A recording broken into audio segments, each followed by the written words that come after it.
sometimes my lyrics can be a little bit heavy. Okay. So through her dance, she sort of like tones the lyrics down a little bit so that people, don't feel that it's like too much for them to handle.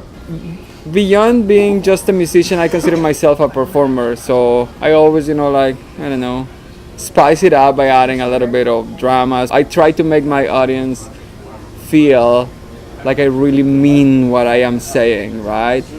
But I know that sometimes that can be too much for some people. So I don't want, to stress anyone out. So that's why I brought the dancer. I'm like, look, she's dancing. She's doing something amazing. While I'm telling you something really horrible. Frequently people would ask me like, what are your lyrics about? And I couldn't really explain myself. I would try to give an explanation as to what I was singing about, but I wasn't sure. I guess after I came out, like everything made sense because all of the lyrics were about that, Coming out. Not just that, about being honest with yourself, Yes. About like all of that secret pain that you carry, all of the time. I have found that quite a few of my songs resonate with the LGBT community, but in the same token, I find that they resonate with like people who deal with mental health issues, and those two things are not necessarily connected, though many times they are. I find like I'm still censoring myself despite everything. I find like there are still a million other things that I would like to talk about that I'm still hesitating a little bit, not because I worry too much about what people are gonna think about me, because the truth is I don't give a fuck about that, but it's more about, am I gonna be able to handle it? For me, good songwriting it's like playing with fire, it's like those buskers, who like play with fire, and they have to know what they are doing, otherwise they might burn themselves. And I find like sometimes, when you touch certain feelings, if you don't know what to do with them, they might consume you. So that's why there are things that I just sometimes don't allow myself to go into.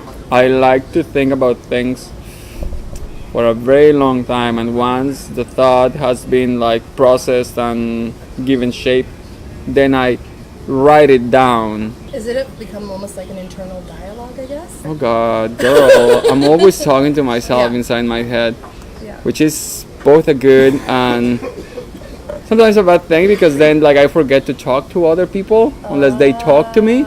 And they're like, you're not saying anything. I'm like, girl, I'm saying a lot inside.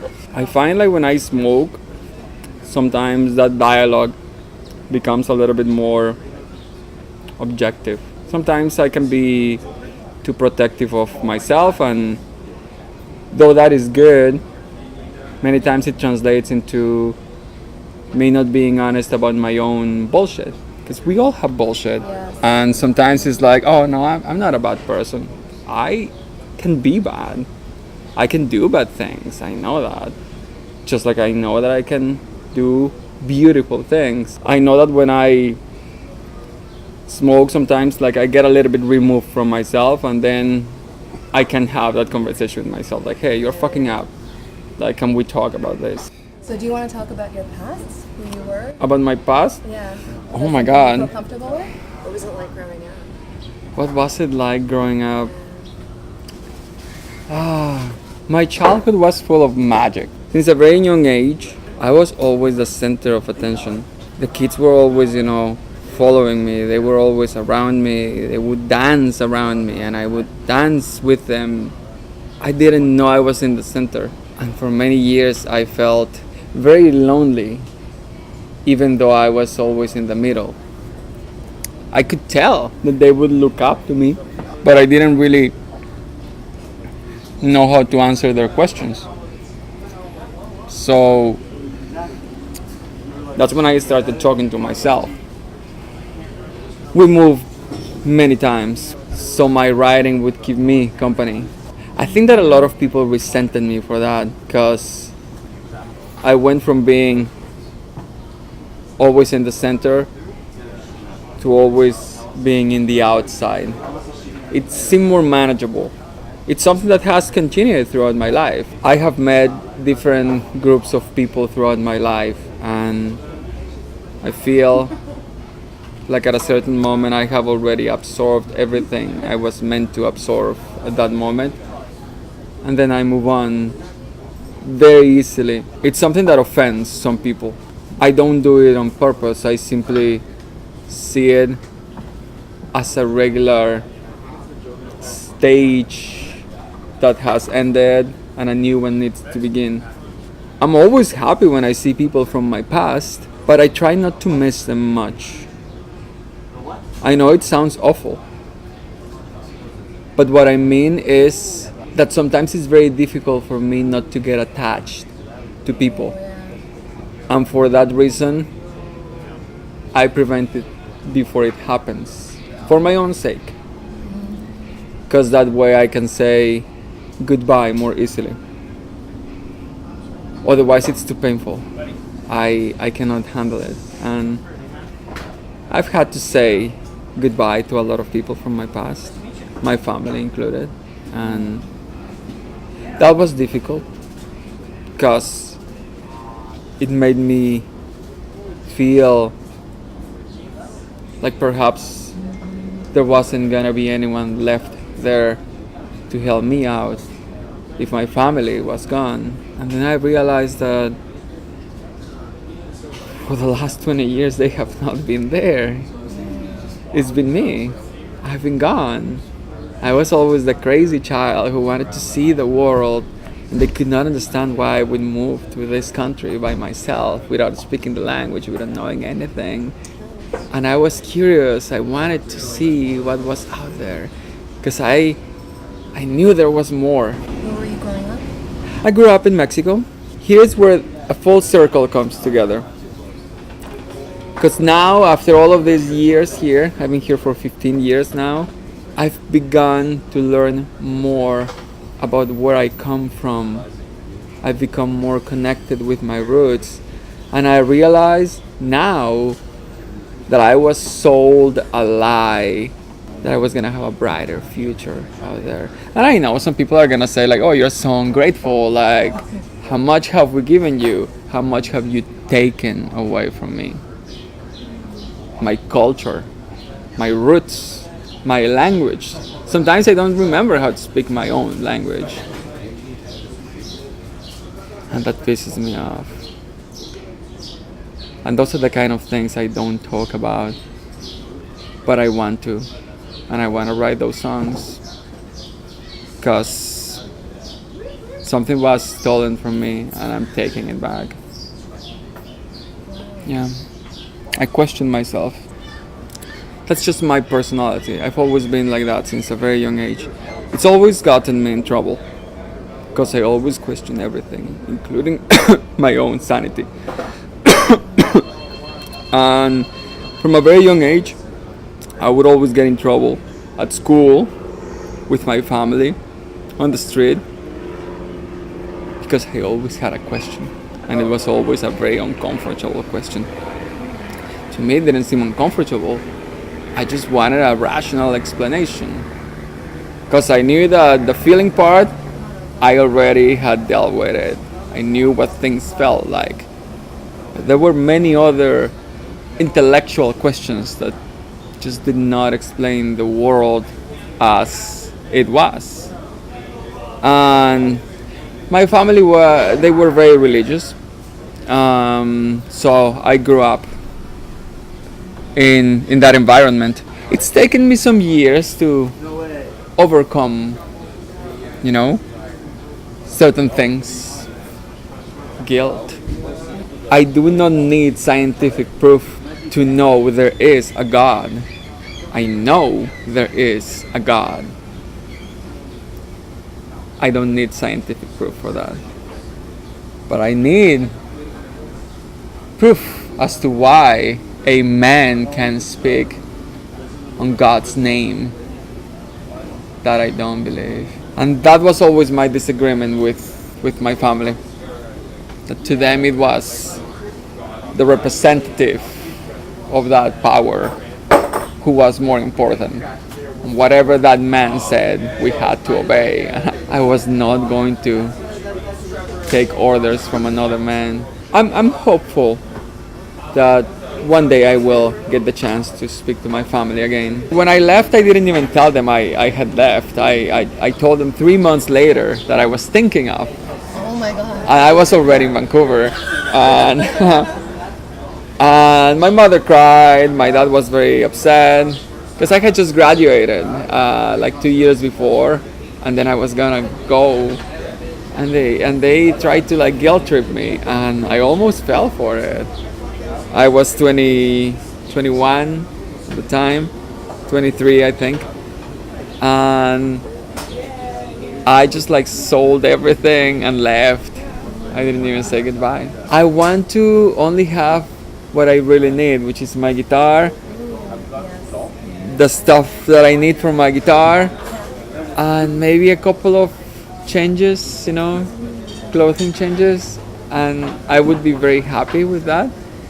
But I still own too many things, and I will get rid of some soon because I'm moving out soon. So yeah, it seems like that's been a constant throughout my life, just moving out.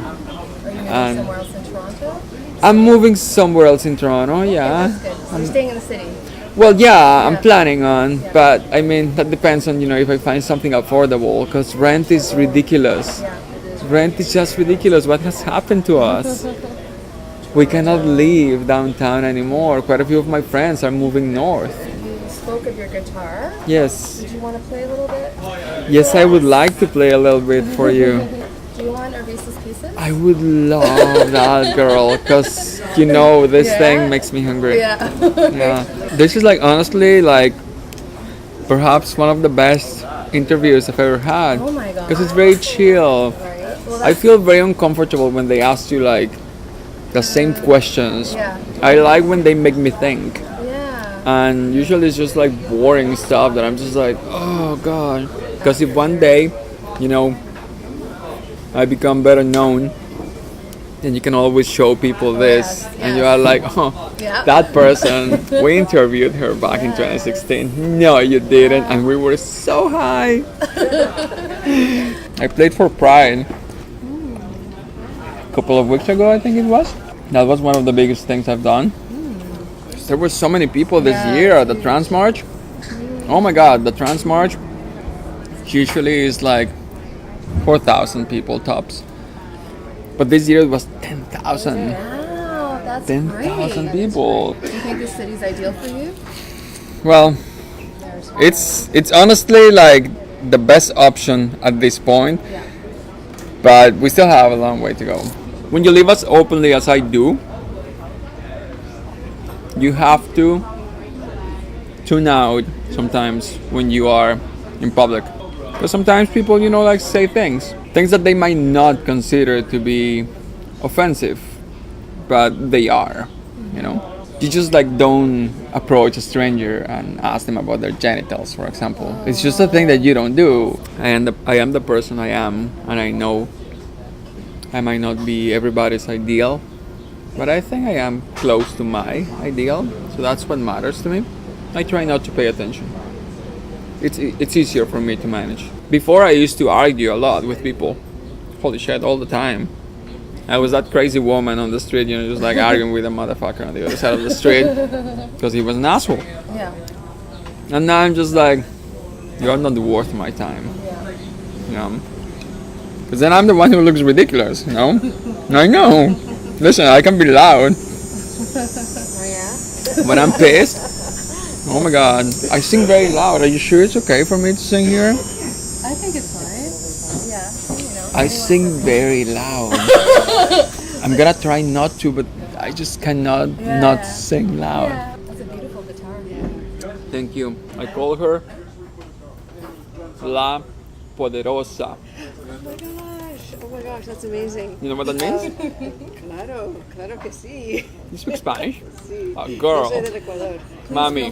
Mommy. I love it. In Mexico, there is always a conversation about death throughout literature. It's a very fatalistic point of view, way of seeing the world, because it's like, you know what? We're gonna die anyway, so we might as well die in a very big way, you know? And that's why when you listen to Mexican music, like Mexican traditional, it's very, you know, full of pain and anger and regret. I know I have that in my blood, and sometimes when I, let go, then all of that pain comes out, and it makes the performance a little bit more enjoyable for people. I become a medium, for those emotions to be, conveyed.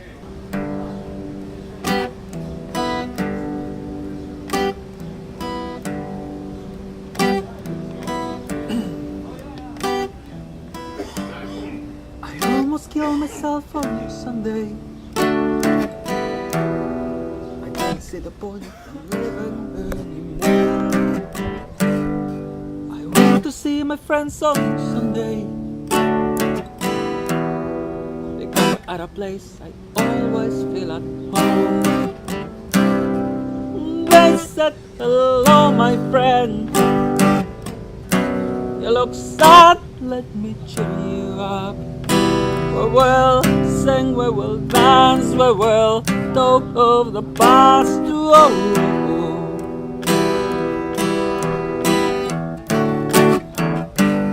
Sometimes I see my world is shrinking and my life is getting really out of hand.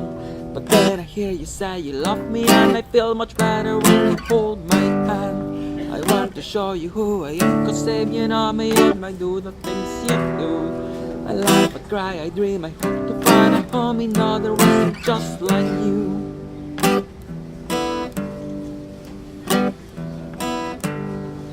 I almost killed myself on Sunday, and here I was with my new looks and my new name. I went to say goodbye on Sunday, my pain was gone, as was my shame. Time's easy to get by when we have people by your side. We can sing, we can dance and forget what has passed. Oh.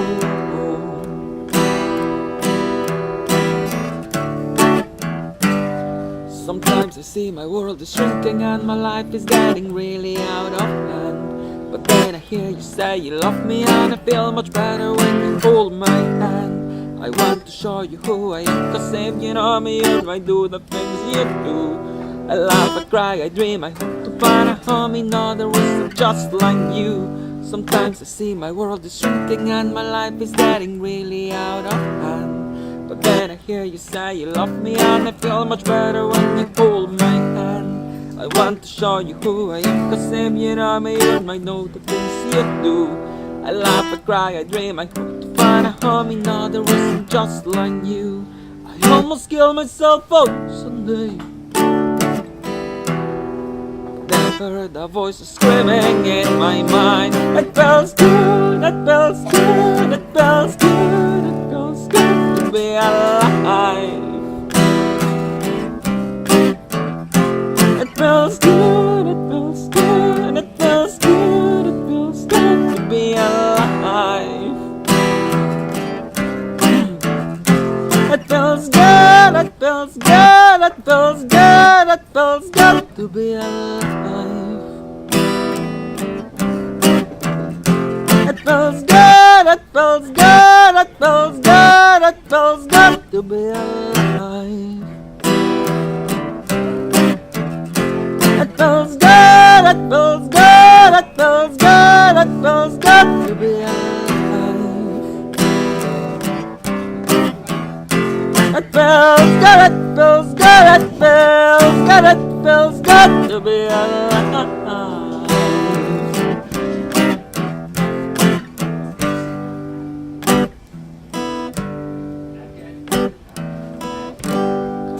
I almost killed myself on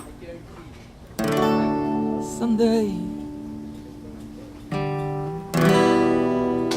I'm I'm glad I'm here to see you once again.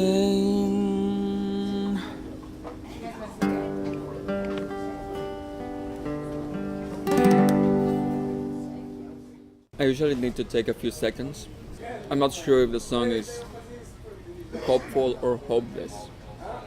And that's what I love about it. I think I use that tool very frequently in my writing. The melodies can be uplifting, but the lyrics are ambiguous in that, is this person really feeling good about being alive, or is this person trying to convince themselves that that is the best option? I don't know yet. I have a lot of friends whom they are terrific singers, better than me, but they don't allow themselves to feel what they are singing. It takes a lot of confidence to allow yourself to feel that pain over and over. Many singers hesitate, to go down that path because it's very taxing energy-wise. But most of the singers that have moved us the most, they were not the best singers, but they knew how to tell the story. Dylan was a horrible singer. Holy shit! What was he thinking? What was he thinking? But yet I don't know too many singers who can do what he can. Yes. With that horrible voice. Every time I hear him talk, I'm just like, dude, no, just sing. And then he sings, and then his voice makes sense to me. Yeah. And Leonard Cohen, Yes. he would make fun of his voice himself, Would he? Yeah, he would say, that he was blessed to be born with a golden voice, because he knew his voice is crap. And yet, not many singers move me the way he moves me. His poetry is just, so beautiful, and then add to that voice. Perfect combination. Contrast, yeah. Yeah. Like many others, I'm pretty sure, I naively came into the community, the LGBTQ, thinking that it was all, like rainbows and unicorns, and everyone was a family, It was a bit of a hard realization that the community itself has a lot of problems that we generally don't talk about, because it's like we have to stand together because it's only us against all of them, and dividing ourselves makes us vulnerable, and that's why we are divided. We just don't talk about it. But there's a lot of classism in the community. There's racism in the community. There is ableism. There's misogyny. It's very disappointing, to learn that. And it's even more disappointing that when you point it out, when you tell people, when you tell them like, hey, you're fucking up, don't do that. And then they accuse you of being, a radical. And it's like, I'm not trying to ask for more than I think I deserve, because I'm always on the sidelines and you never really make me part of the party. We have very little power, because most of the big decisions are made by a group of men, and that personally pisses me off. I'm like, hey, you took something that wasn't yours, because you didn't start this shit. We started this shit. If for whatever reason someone came over here and they wanted to target someone who's LGBTQ, and they come into the room, who is the first person that you think they would be looking at, they would be going for? It's not gonna be you. They might, go by stereotypes. and I know what I look like, and I'm proud of what I look like, but I know it makes me vulnerable. So when they try to downplay the fact that it has been women like me from the very beginning who have been moving shit around because everyone else gets too comfortable, and it's like, hey, now that we fixed your problems, can you help us fix ours? And it's like, "Ah, you ask for too much. We need to talk to, like other people about other things that are more important." It's become profitable to profit off us just not being considered ever. With the whole Black Lives Matter thing, the protest, you heard about it? Oh my God, how sad am I that I didn't make it there because I was going to. Oh, that was like, that's like the Stonewall of our times, because this shit, it's gonna have, a snowball effect. And I don't know if you read, but like you can become a member of Pride. You can buy a membership for $10, right? And then that means when there's the next general meeting where they make the decisions and the members vote yes or no. So if all of us who support Black Lives Matter, like become members, then we will be the ones like the decision makers, And I'm very proud, of like people to have thought of that. But let's see, if these people, like don't come up with like something that invalidates that for whatever reason.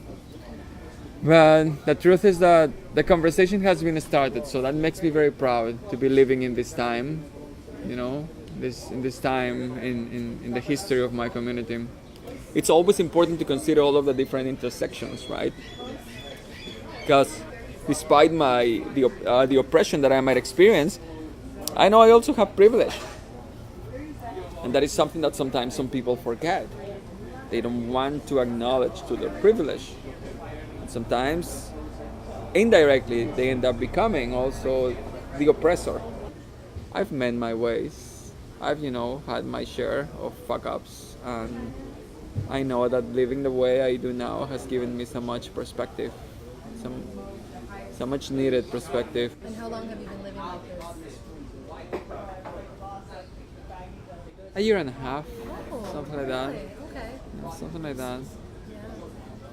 I'm happy. I am very happy, despite everything that's happened. I've lost a lot of things, but I have gained many more at a personal level. I feel like I am more connected with myself, and I feel like I'm more honest. I used to lie a lot. Oh my God, I was not someone that you could trust much because I was hiding always. I was afraid, I was terrified, I didn't want for people to see me. And I know that those lies affected a lot of people. They affected me. And I've taken some time off in the last few months to have those conversations with myself and figure out how to live without having to, rely on lies. Because I pretended for too long that I was someone whom I wasn't, because it was easier, And it shames me a little bit, to say it, but I think it's necessary that I say it. That I knew it was not honest, but it was more comfortable. It starts raining, so I stop. I'm riding my bicycle, right?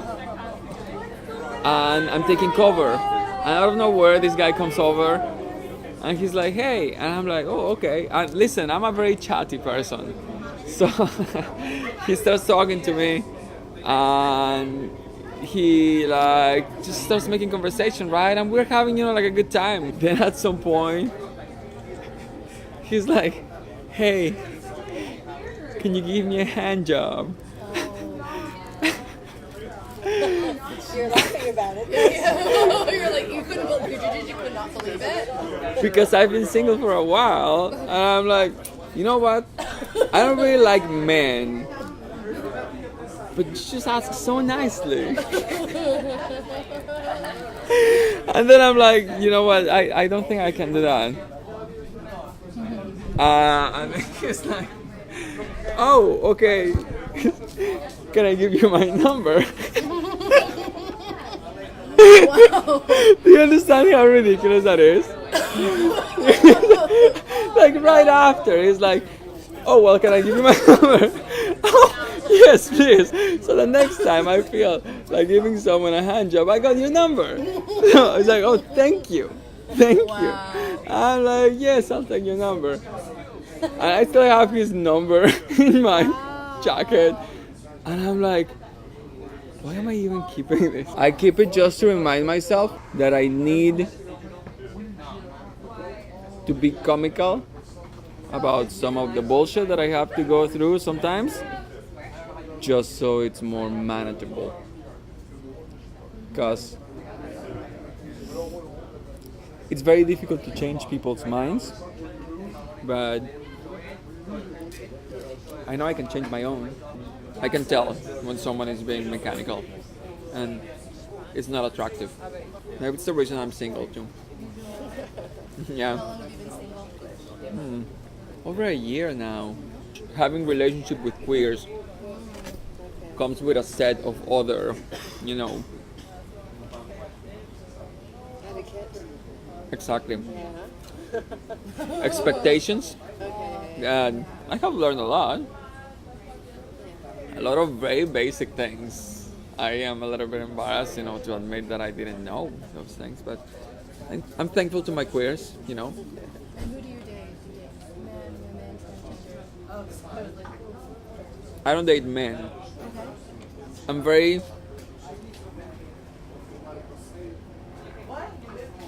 attracted to femininity. I have a very soft spot, however, for androgyny. I've been with men, but it's just not my thing. No, because there's only one boss there, and it's gotta be me. Fuck you. I want to be with men. I want to like men, because it's much easier for me to find men that might be interested in dating me. So how was life before as a man for you? It was a party, baby. It was a party? Holy shit. It was a party day. I love that. There were different challenges. The fact that I was perceived as a man of color was always a problem. It pissed me off because there was always like extra interest in knowing what I was carrying in my pockets. Really? Yeah, quite a few times, And it just becomes, like a normal occurrence that, like, they are gonna question me again. You don't experience that now. I've never experienced that now. I experience now harassment from guys because they approach me and want to talk to me. And like half of the time, like, even though I'm not interested in them, I know they are losers. And I'm like, oh my god, brother, you have no chance with me. Is that what you say? That's what I think to myself. Yeah, I need to tell them because, I don't know, they might get aggressive or something, Fucking Neanderthals. It's true! And I know that I like when I really put some effort on my makeup, for example. I know that if I put some effort on my hair, it looks really beautiful. And I might do my nails too, and I really, do my lip in a very precise way so it looks pretty. I love when I look at myself in the mirror and I see how it looks. But then some other days I just don't give a fuck. And I say to myself, I'm not shaving today. Fuck you. I don't even wear, the vest, I just have, this thing, you can see my breasts there. And it's like they see me and it confuses them. And I'm like, I don't give a fuck. Yeah. All women experience the pressure of being something more than they are. As a woman, I feel the need to prove to myself that I can be something that is not expected of me.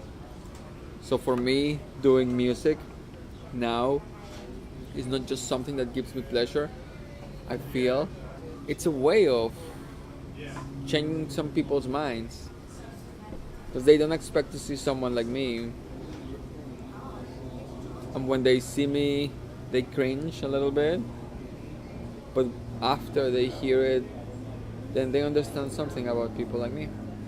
That's why I censor myself sometimes, because sometimes I want, be a little bit rude to people because I want them to wake up.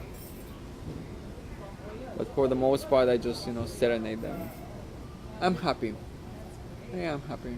Yeah. This makes me happy. Best idea ever. Mommy, gracias. Sometimes I wonder if I dress up now the way my girlfriends used to. I had some very amazing partners, many of whom I owe a lot of my womanhood. I learned a lot from them. Yeah, they taught me a lot of things. They didn't know that I was observing them all the time. I was just in awe, of what they were. Wow. Yeah. You were in awe of your girlfriends. That's great. Yeah. Do you have any songs that you would consider happy? Do you have any uppity songs? I'm just curious. Oh my god, I'm not sure I have one. I have this one song that yeah, you could say it's very upbeat, and if you play it, with the full band, it sounds awesome. But I still feel like it's one of my saddest songs, but people don't catch that. Oh, so it seems to be a happy song, but it's a sad. Well, see, these are the lyrics. I had many a chance to be happy. I gave them up all. I'm sure I'll be killed by my vices. It's hard to say no. Can I please get a little more? More. That's just the beginning of the song. Do you ever do any covers? There was a song by the Talking Heads, Psycho Killer. I just like that Could song. you play it for us? Oh god, I haven't done it in ages, girl. I don't think I can, I don't know.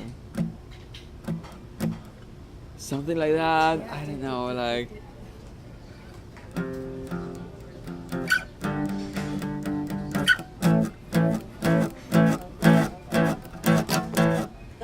how was that?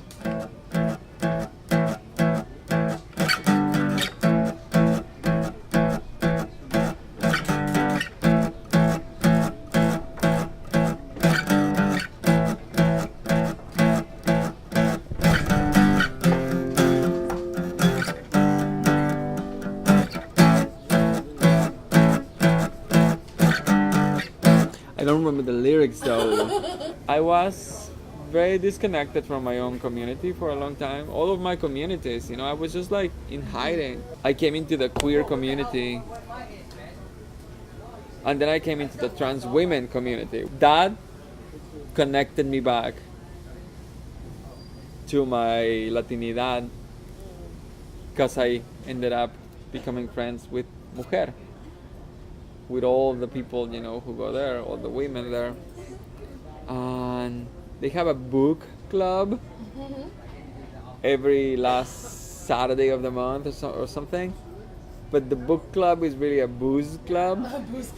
Oh my god! And when they told me hey, let's go to the book club, and I was like, it's Saturday, it's 11 p.m. What?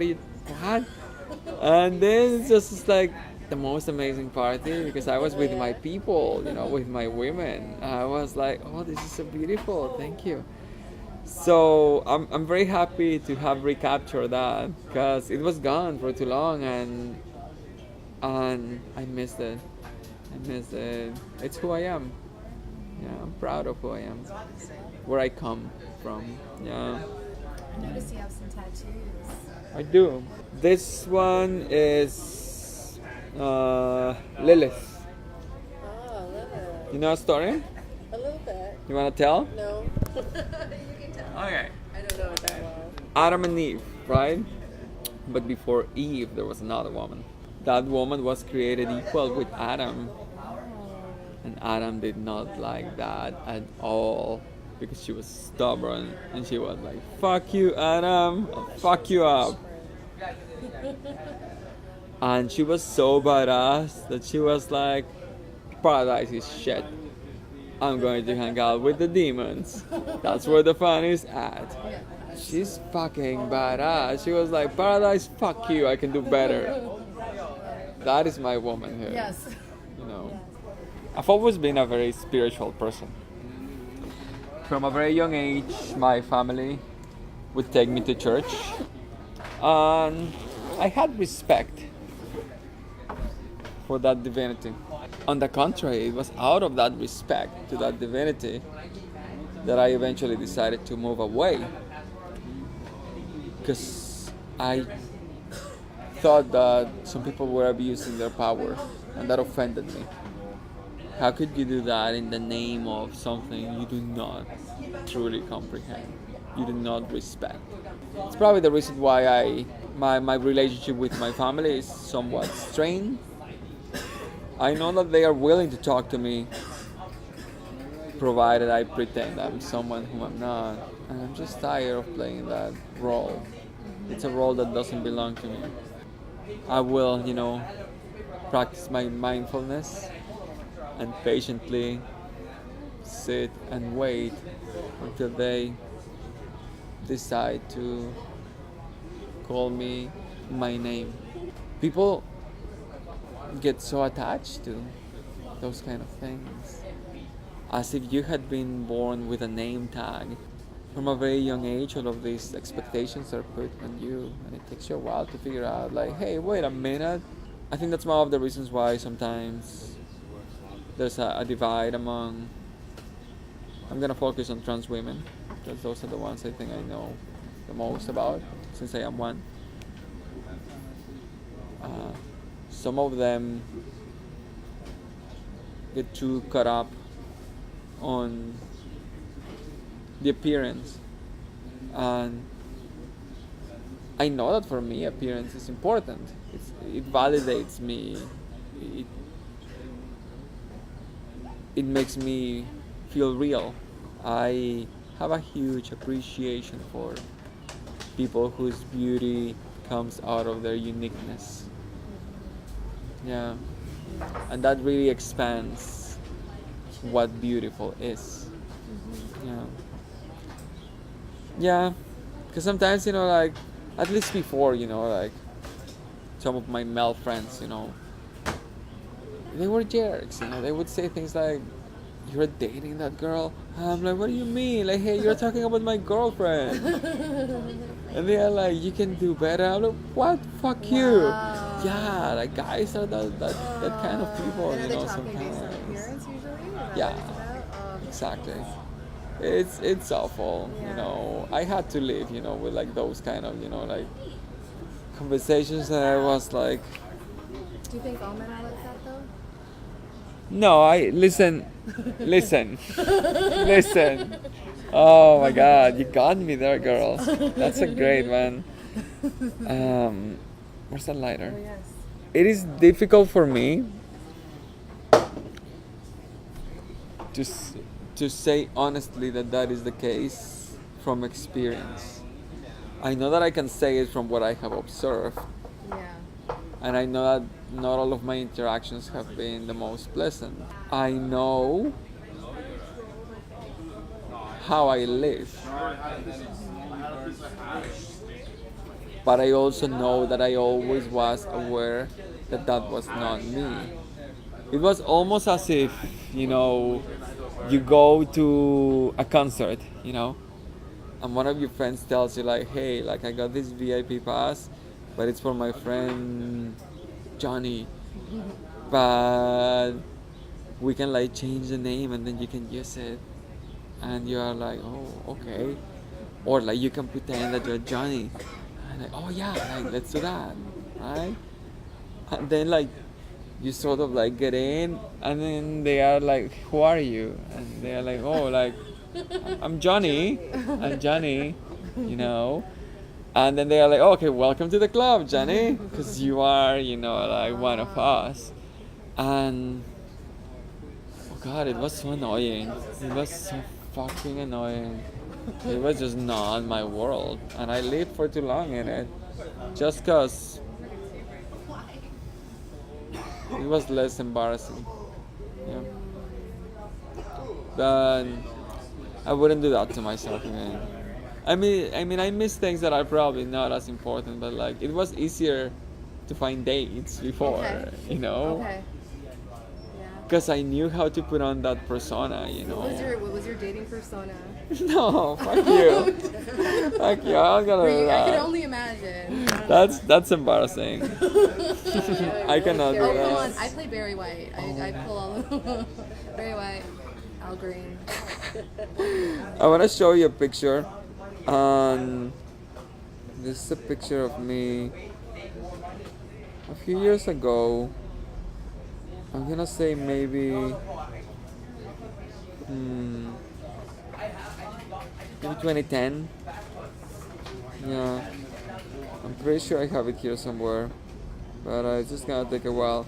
But like that picture, I want to like make it into a tattoo. That's gonna be my next tattoo because it's another myth too. So all of these are myths, right? The myth of Lilith, the myth of Sisyphus, and then the myth of, I'm gonna call it the myth of Julius Caesar.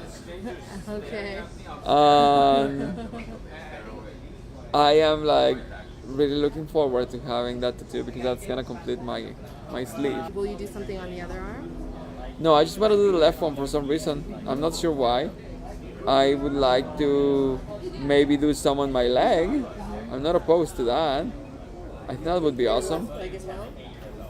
Only the left one. Why? I don't know. That just seems reasonable. I'm telling you, like, I try to be as reasonable as possible. Because otherwise, yeah, it's a little bit more difficult to manage for me. Yeah, I need to like always know that I am in, control of my choices. Yeah, this picture is still gonna take a while, It's okay. but I'm telling you, it's worth the wait. Okay. But no, You're listen, very attractive. Yes, I mean, you really and I are. imagine that, I live for this kind of compliment. It's not the- and I can totally see that you do your makeup very well. Yes. Listen, I've been trying to experiment with different things because I know that if I put a little bit more effort into it, then it looks like amazing, right? But without it, I feel like I'm faking. And with too much of it, I feel like I'm faking too. So I have to find that middle ground when I'm like, I'm still me, you know? And it's taking me, a while because like most girls at the beginning, I was just like all the makeup on the face. I need makeup on the ears too. On ears. It was just ridiculous. I like for people to question themselves when they look at me. I enjoy that. I like them not being sure. You have to come to the Mujer group. Okay. I wanted to volunteer with them at one point, but I'm just like finding time to do anything. Listen, outside of that. when they have their book club, I will let you know. Oh, I don't mommy. drink alcohol. Can I smoke a joint? There you can do everything you want. Really? Those women are crazy. Yes. Those women are crazy. I love them. Wow. I don't even recognize you. I was heavier too. What's that? I was heavier too. Wow. And with facial hair. Like What? maybe 25 pounds bigger. Bigger. Wow. I've lost a lot of weight. Intentionally? Or was it just kind of organic? A bit of both. Yeah. Yeah. I know. Very different. But yeah, handsome guy. Very And that's what I wanted to do here. Yes. Very handsome. Yeah. Intense? Listen, An intense man? Yes. Handsomely intense.